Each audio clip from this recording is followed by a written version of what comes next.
Hello, everybody. My name is John Lineberry. This is May 26, 2019. Today, I just happen to be 93. I'm thankful for 93 years. The World War II started September 1st, 1939, when Germany attacked Poland. I was 13 years old. I knew the war had begun, and I was thinking, there's no way I will ever get into that thing. So a few years went by, and when I turned 18 in May, in a few days I received a letter from the local draft board that began greetings. And I was asked to go for pre-induction in Fort Jackson, South Carolina. So I went down there for a few days and was pre-inducted. Went back home, and then in August I received another letter that I was going to be inducted into the Army. So that was in August 14th, 1944. I was 18 years old. So we met and traveled by bus to Fort Bragg, North Carolina, down near Fayetteville, North Carolina. And I was inducted into the Army there. Took the pledge that I would be patriotic and support my country and do whatever I could to bring forth freedom and liberty to our people. We got down to Fort Bragg, North Carolina, went through the process of being inducted into the Army, and the barracks were full, and we started our basic training of 16 weeks. We rode from Fort Bragg, North Carolina to Camp Wheeler, Georgia, near Macon, Georgia, in a troop train.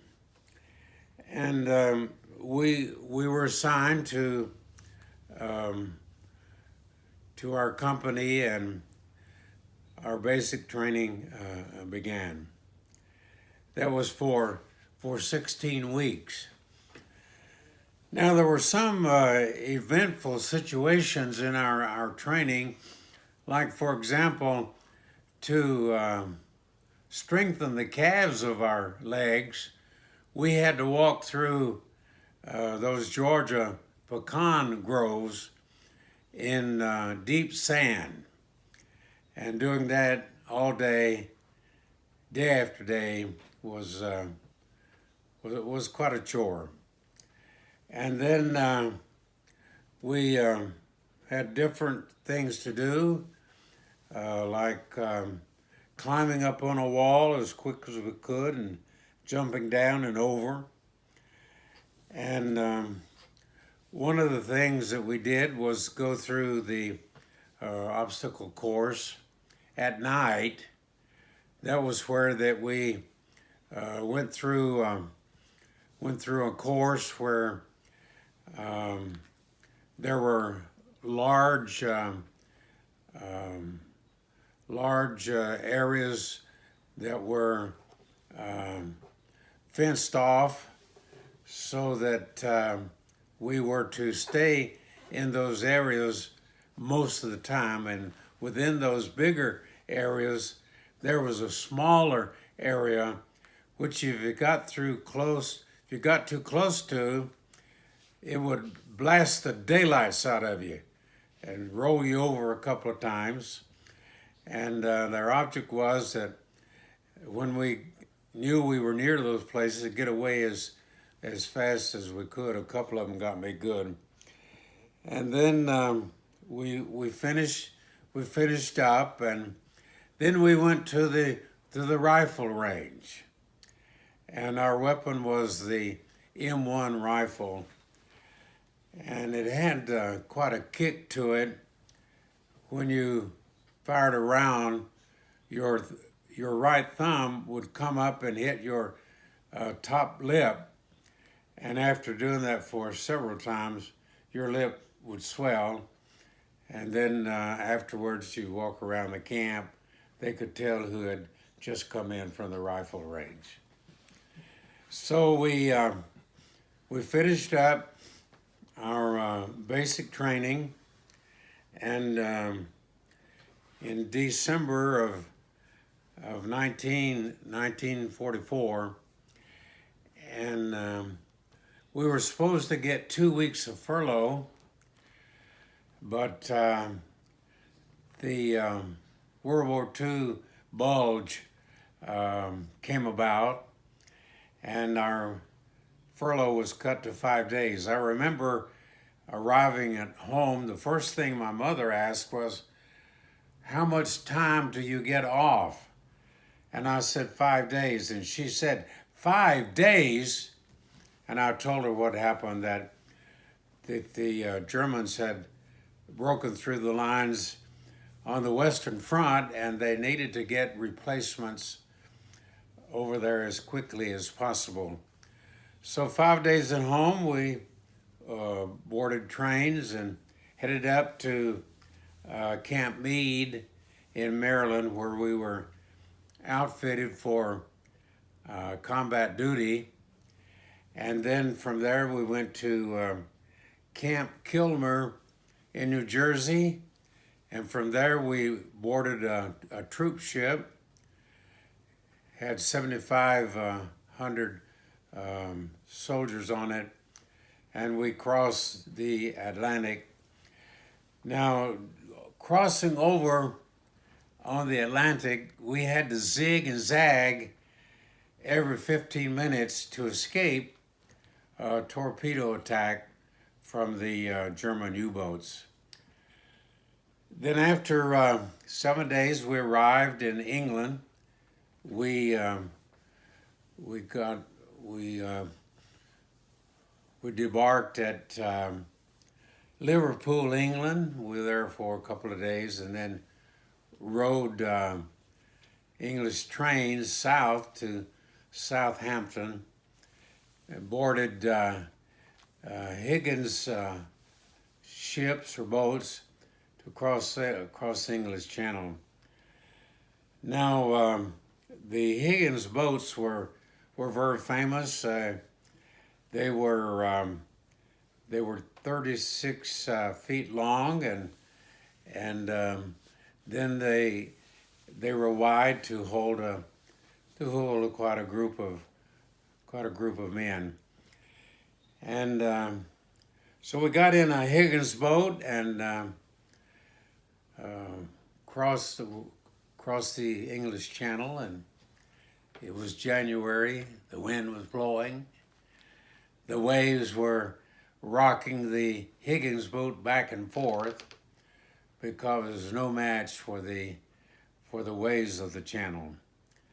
Then we crossed the English Channel and embarked at Le Havre, and then we went across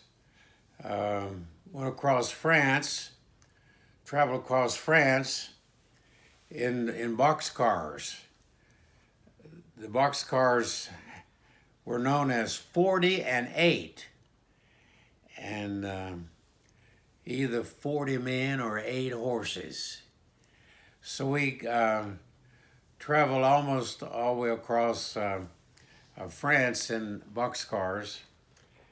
Now, if you had to relieve yourself or get off for any reason, when the train stopped, you soon learn it didn't stay there very long. And so a time or two I had to run like crazy to catch up with it and to get aboard my boxcar. Before I continue that line of thought, I'll tell you a little bit about the invasion of the Atlantic Wall, June 6, 1944. The Germans thought that the Allies would cross a narrow point across the channel, but they chose to cross the widest point, which was 70 miles. And that's when the soldiers started to land at what was known as Omaha Beach.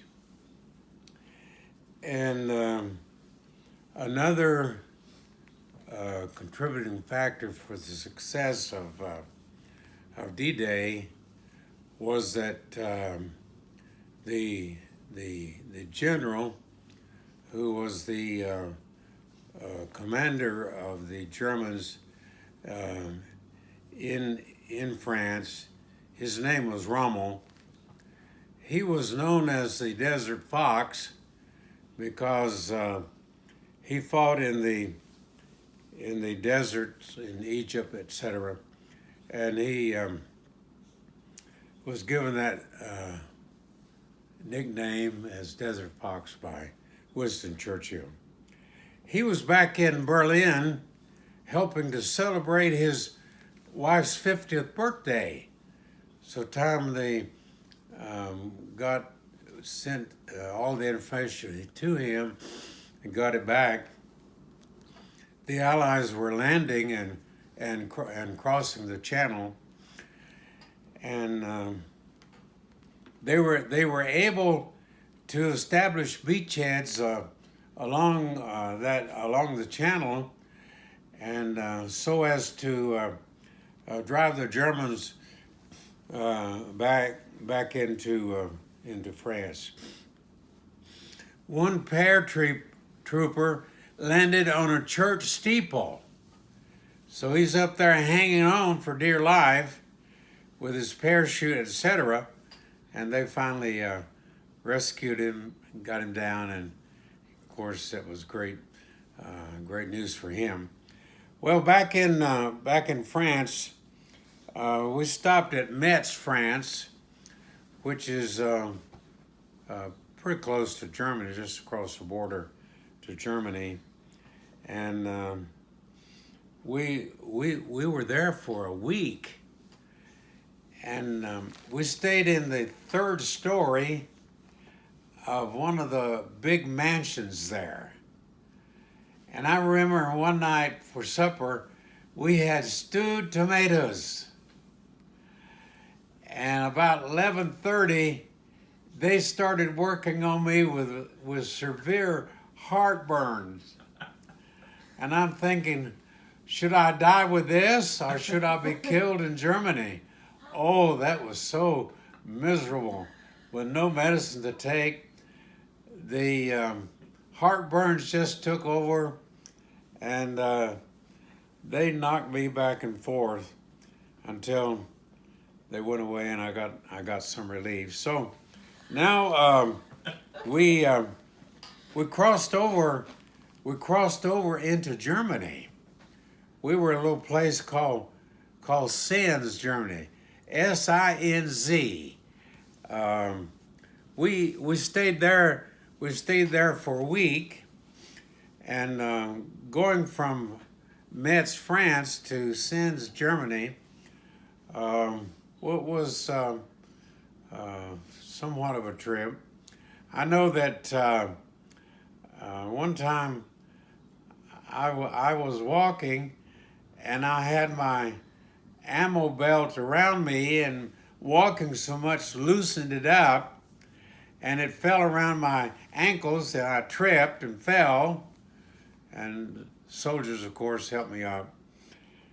Now, when we got into Sinz, Germany, I our our house was on the end of the street, and the headquarters was on the other end of the street.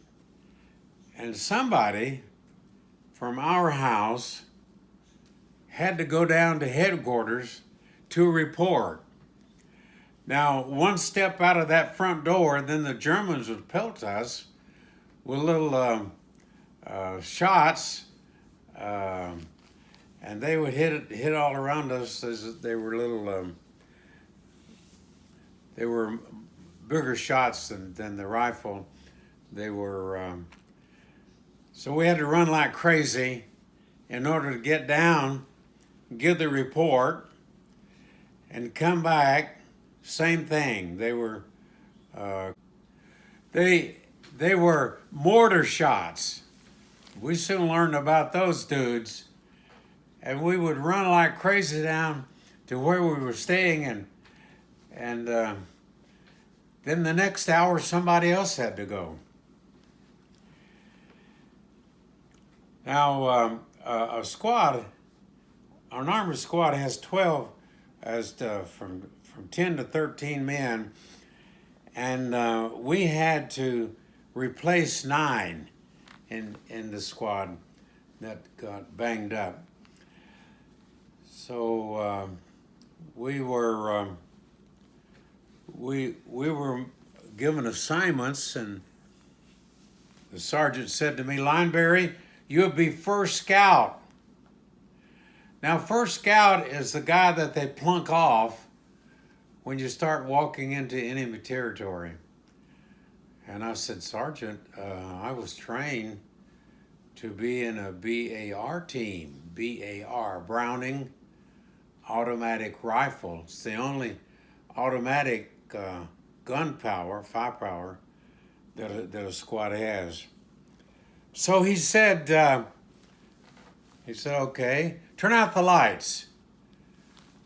And he put the Browning automatic rifle down, and he said, "Disassemble it." Now it's dark, so I did. Lights on. Reassemble it in the dark. So I did. "Okay, you will be number 7 in the squad." So we were there for a few days, and we dug into foxholes, and it was January. It was cold. They had the worst winter there in 100 years, and the Free French soldiers would penetrate our lines during the night and go across a wide open space and go into the woods there and spy upon the Germans, and they would come back through. Well, we stayed there for about a week, and one afternoon, we were in the foxholes and we were being shelled, and a man from Chicago by the name McCoy jumped in my foxhole, and I said, "McCoy, get out of my foxhole. You don't even believe in God." He said, "I just changed my mind." So we went on the attack early one morning at 4:30, go across the open spaces there and then into the woods. And we put a white plastic strip on the back of our helmets so that we could see a soldier in front of us, and nobody would get lost. So we conquered those woods, and of course the Germans drove the Germans back, and then we continued walking to another section of woods called the Bonholz Woods, and we had to walk across a beet farm, and the beets were that time of day were partially thawed out. We'd take 3 steps forward and 2 backwards. we finally got up there to this big new section of woods, and we started shooting, and the Germans started running out. And I noticed to my left there was a ditch that I could see, and there were 5 Germans crawling in that ditch. They were going to crawl to the end of it, I guess, and run back into the woods or escape. And so I lifted my rifle and I shot at the first guy. Now, I told you about that kick in the training, in the rifle range.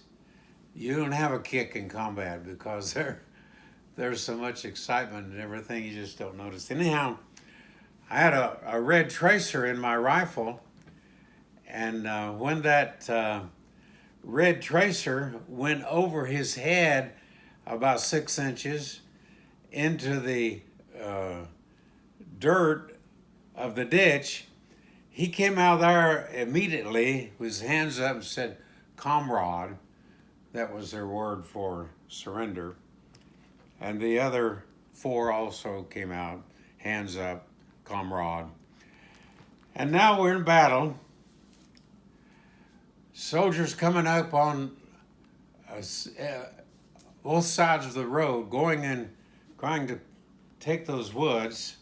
Now I have 5 POWs on my hand. So I'm thinking, I got them together. I still don't know how I got them together, but I got them together and marched them back down this road, and there were soldiers, as I said, coming up on both sides, and every once in a while I hear someone say, "Shoot him, shoot him." Well, I got back down to the little village we left, and there was a interrogation officer there, and I went down, took them to him and turned them in. By that time it was getting kind of dark, and I'm thinking, I hope I don't have to go back up to combat tonight. So I saw a chair in a back room, and I went in and sat down in that back room. And I'm thinking, if I could stay here all night and go back combat in the morning, that would be great.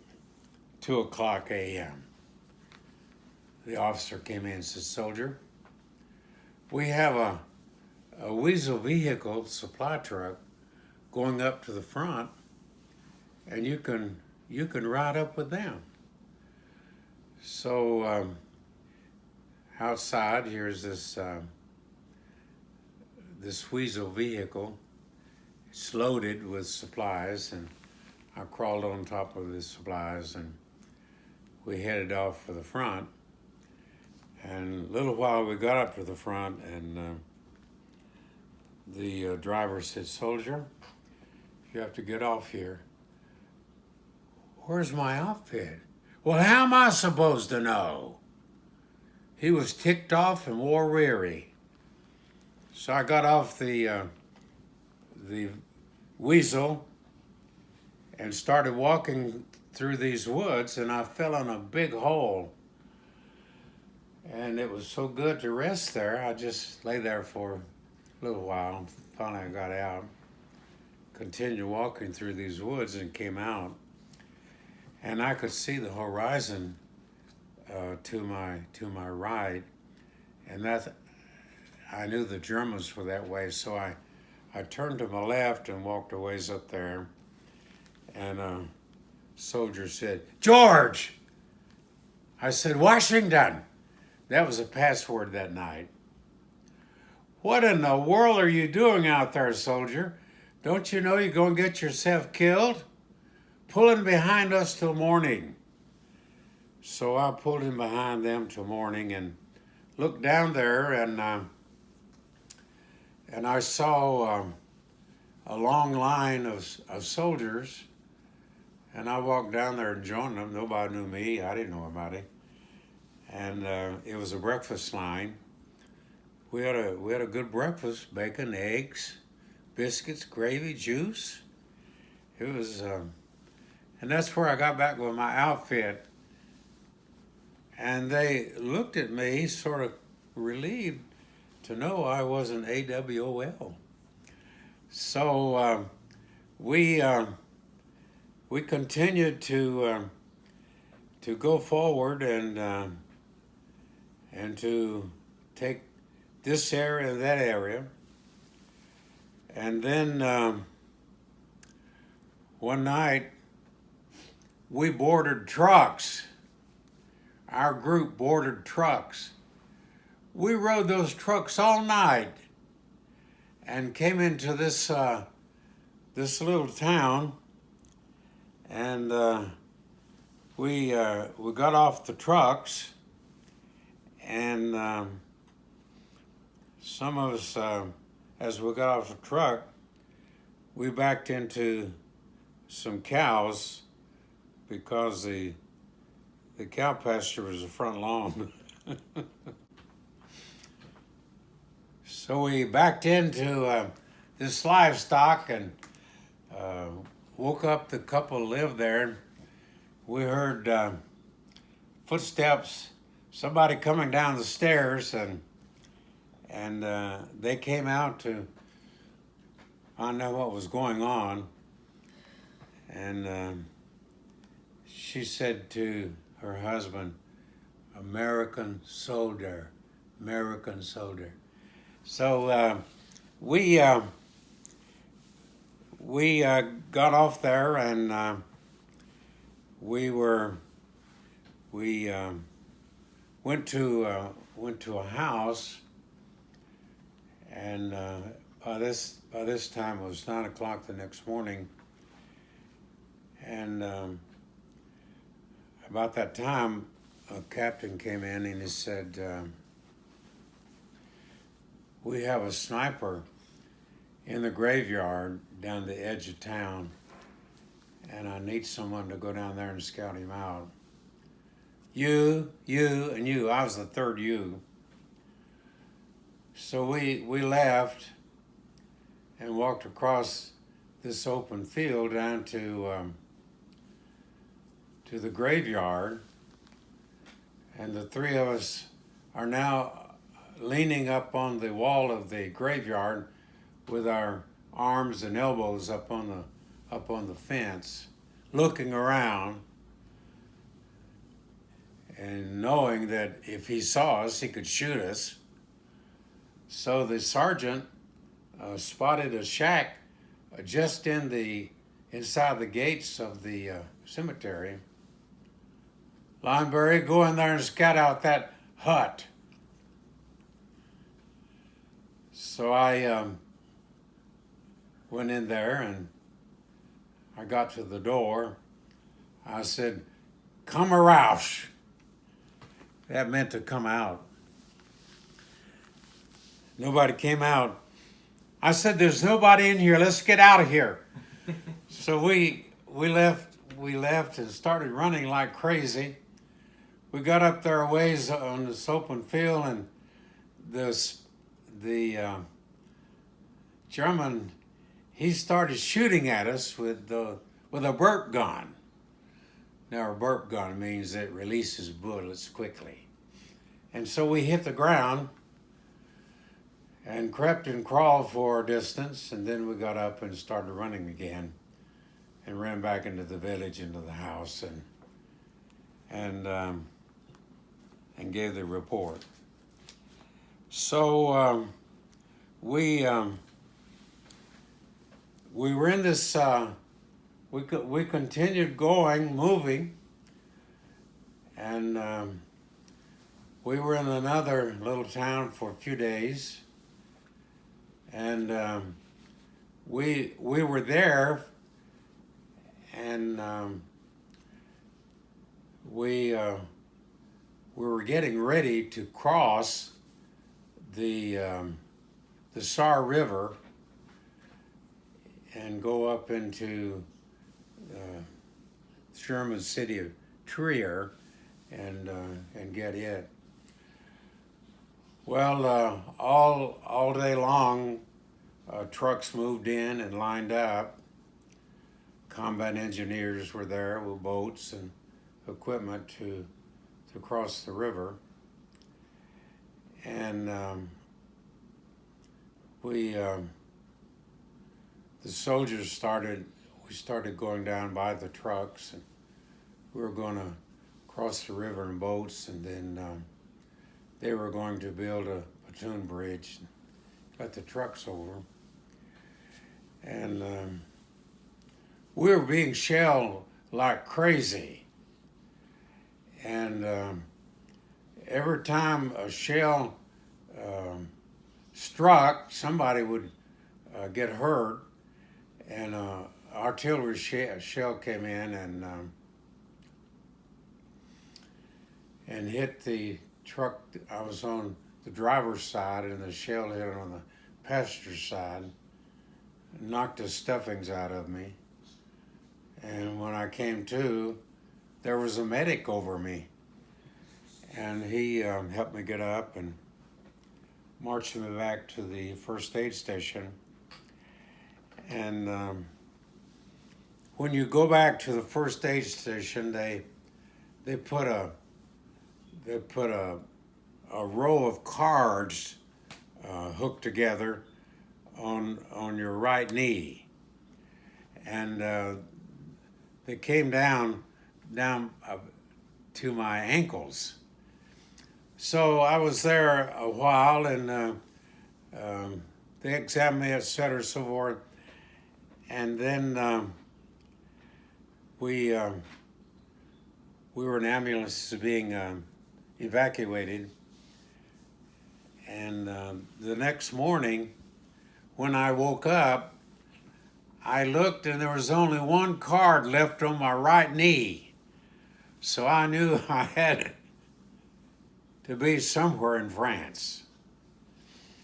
Well, I entered the hospital, and I was in the hospital then until September of 1945, and then I came home, and I was discharged from Miami, Florida, January 30th, 1946.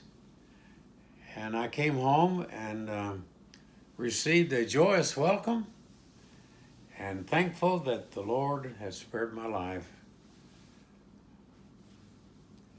Ever grateful to Him.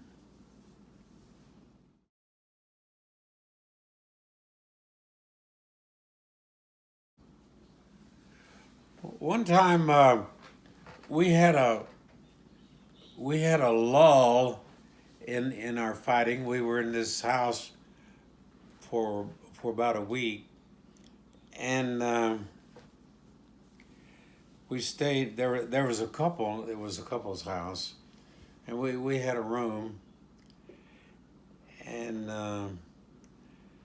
at night, I would go back to where this couple lived, and I would. They had light, and I would read my Bible, and they would try to talk to me, and I'd try to talk to them, and neither one of us made much sense. Anyhow, the first night back there,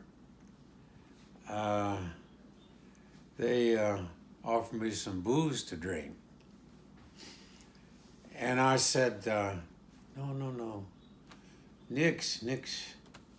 Vous? You? Vous? You? No drink?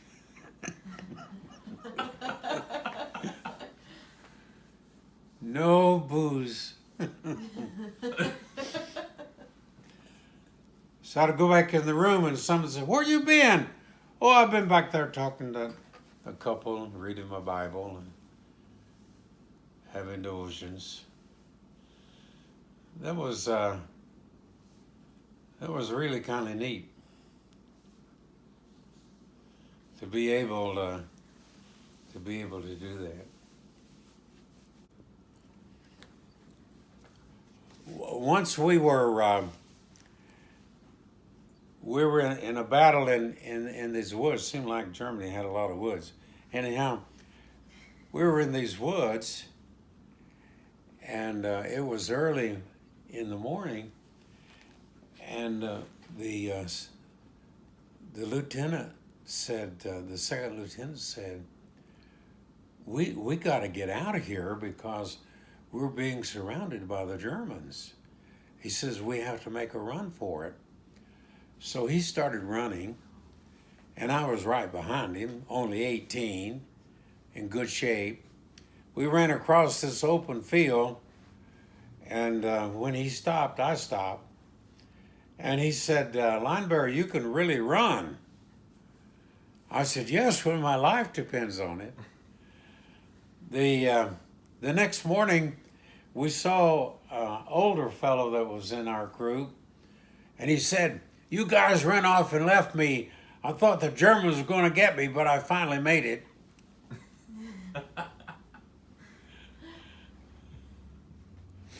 Then one time in that room back in Sins, Germany, one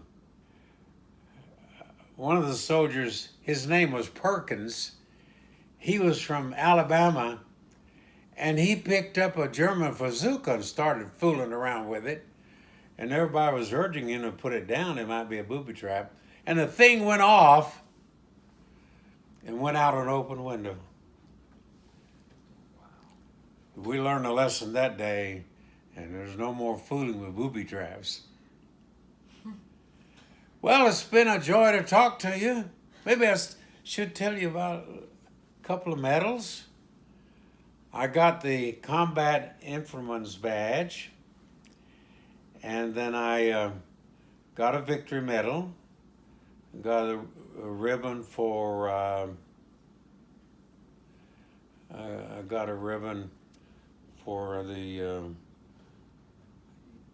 European campaign, and then I got a Bronze Star for capturing those 5 POWs.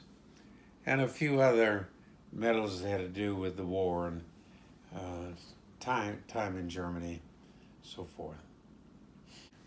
Well, maybe I could tell you about a few incidents about World War II.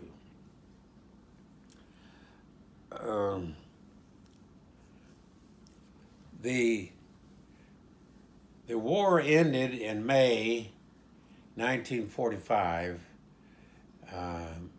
Some say 7. 2 days later, the peace was signed. So I believe May 9th is usually acceptable for the end of the war, and they signed it in our headquarters in Reims, in Reims, France. And so it was an unconditional surrender. And General Jodl, maybe you never heard of him before, but he's one of the soldiers that was involved in on one of Hitler's assassination attempts, and he was wounded. So General Jodl was holding out for soldiers to be able to still fight on the Eastern Front, and Eisenhower said no. Says it's got to be unconditional surrender. So Jodl called Hitler's successor in Berlin. He told him to sign it, and he did, and so that ended the war. Anyhow, the Allied forces had captured 1,000,000 700,000 POWs. And when General Jodl wanted to partially surrender, Eisenhower told him that the Western Front would be sealed. So those Germans back there could not come as POWs because they wanted to escape the brutality of the Russians. Now about Hitler and his end there, Hitler had a mistress whose name was Eva Braun. Of course, he had a few others as well, and the Russians were coming in to Berlin, and they were nearing what was called the Führer's bunker. That's where Hitler and Eva Braun and the staff and the aides lived, and so they were married on April the 29th, 1945, and they committed suicide on April the 30th, 1945. So the plan was they would take a cyanide pill and then shoot themselves in their temple. And Hitler did those two things, and he died. And Eva Braun only took the pill. She said she wanted to be a beautiful corpse. Hitler was 55 when he died, and Eva Braun was 37 when she died. And their bodies were burned, and all that was carried out, so Hitler did not want his body to be paraded through the streets of Moscow. Now the Russians, they lost 21 million people in World War II because the Germans, when they were in Russia, when they would capture a city, they would kill all the inhabitants and then take bulldozers and level the ground. So you can see what ill feelings they had toward the Germans when they went back into to help conquer Germany.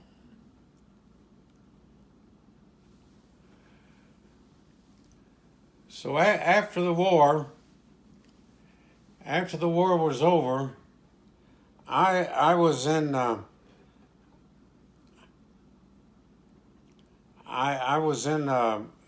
hospital, convalescent hospital in Paris, and it was unbelievable about the planes coming back with the POWs, just one plane after another, all day.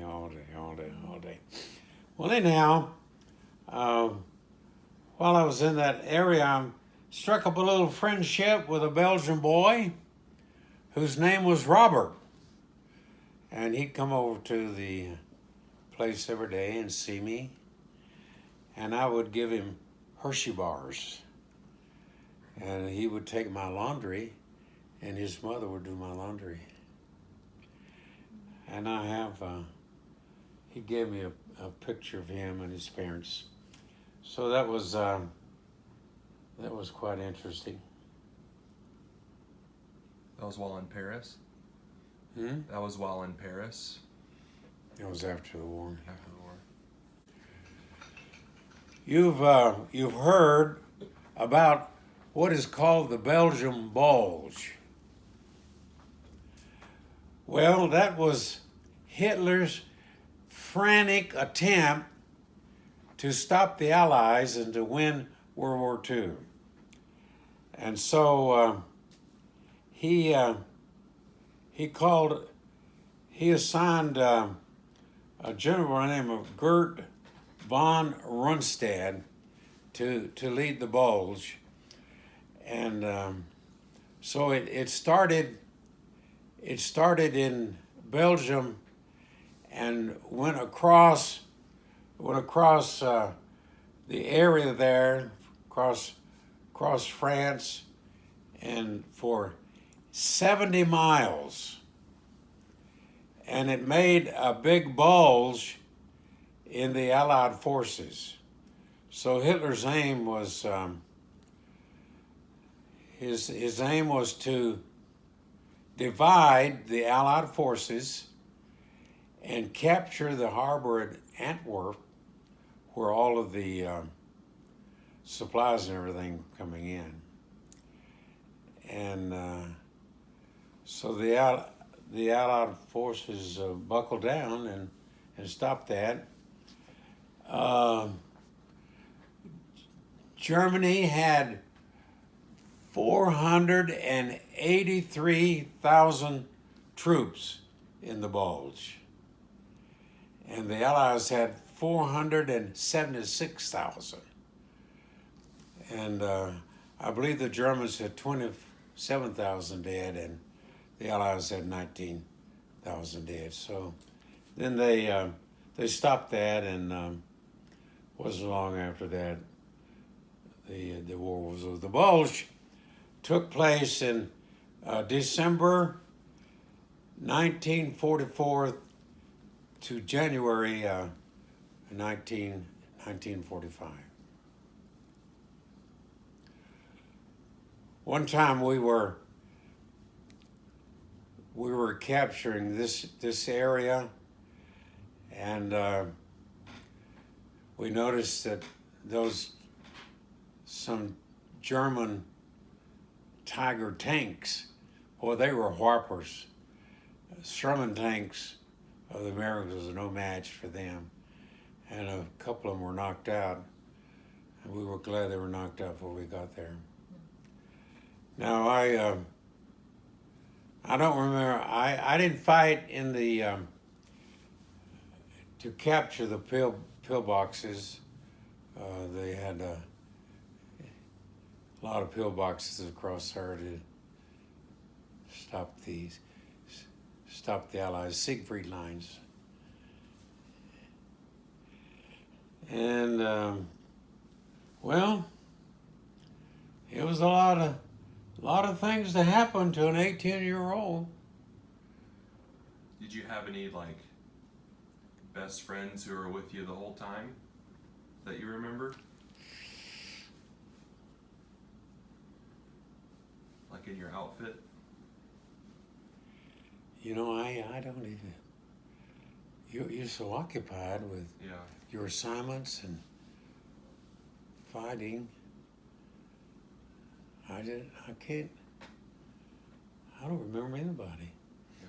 Yeah. When I was back at Piedmont Bible College, they were having a revival in Salem Baptist Church, and I met a man that night. His name was McBride, and he and I were in a tent in bivouac and basic training. Cool. Nice. Did you recognize each other? Mm-hmm. Cool. And I remember because we had a flashlight and we read the book of Job. And I remember one time he's had more troubles than we are. Yeah. Cool. Anyone involved in World War II is quite familiar with what is known as Bastogne. Bastogne, Belgium. That's where the 102nd Airborne Division, I believe they were called the Screaming Eagles. They were bogged down in Bastogne. They were surrounded by the Germans.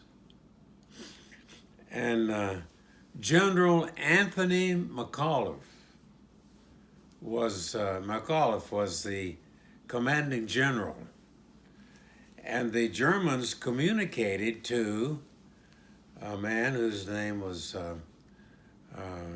Colonel Marshall to to surrender. And General Anthony McAuliffe said, "Nuts!" The Germans just about went wild trying to figure out what nuts meant. And when they talked to Colonel Marshall, he said, definitely not positive. So Patton came up with his Third Army, and he rescued the 102nd Airborne from that debacle in Bastogne, Belgium. Oh, by the way, I was in Patton's Third Army, 94th Division. I'm in that little village of Sens, Germany. I was on guard duty from 2 to 3 a.m. So I walked up their ways to another house and got in the basement and was sitting in a chair with my rifle to my right. Now, sitting in this chair, I could look up and see the front area by the front door. The steps led up to that. And I'm sitting there, and I see something about the size of a head move at the top of the basement stairs. So I lunged for my rifle, and I was going to shoot, and a cat ran up the steps. Was I ever grateful for cats?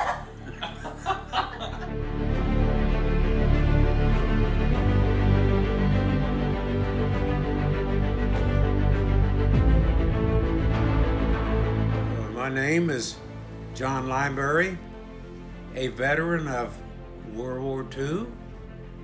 I was in Patton's Third Army, 94th Division. My Army number was 44010-284.